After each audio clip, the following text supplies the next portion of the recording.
99% des gens ne s'abonneront pas à notre chaîne YouTube. Pourtant, c'est gratuit. Et toi? Je te laisse 3 secondes pour faire ton choix.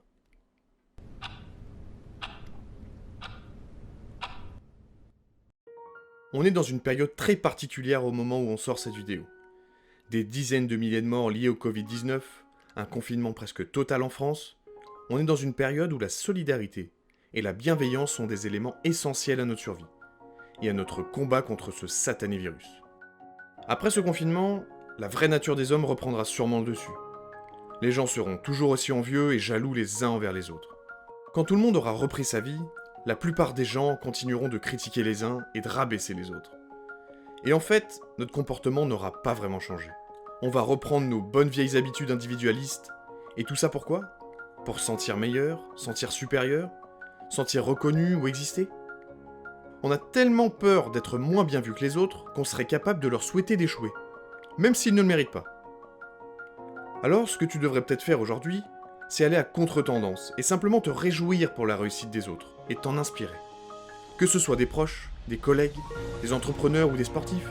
Ça t'évitera de te fatiguer au travers de la critique et ça te permettra de te rapprocher de tes valeurs les plus importantes. En fait, on entend tout le monde dire qu'il faut s'entraider, mais à la moindre difficulté, c'est chacun pour soi. Personnellement, quand j'entends solidarité, je pense à ça.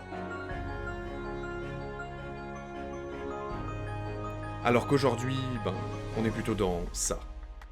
Des gens qui se bousculent à l'entrée des magasins pour se ruer sur des paquets de pâtes, de riz, pour du PQ.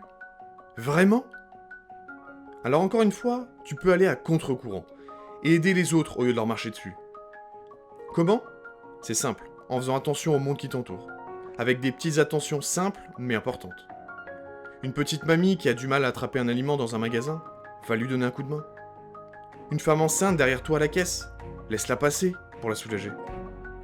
Et pour les plus réticents, pensez à votre famille, votre femme, vos parents, vos grands-parents.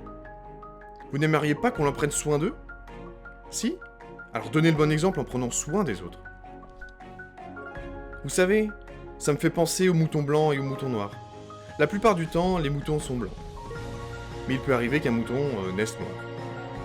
Il est donc différent des autres. Donc il peut se sentir jugé ou mis à l'écart. Il peut voir ça comme une faiblesse, ou alors comme une force.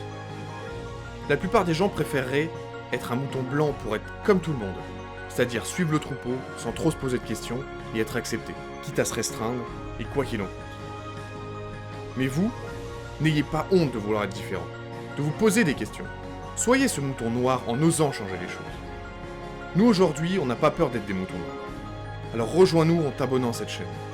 On va avancer ensemble dans cette aventure folle, tout en nous soutenant pour atteindre nos objectifs de vie. Abonne-toi et surtout, prends soin de toi, affirme-toi et fais ce que t'aimes dans la vie.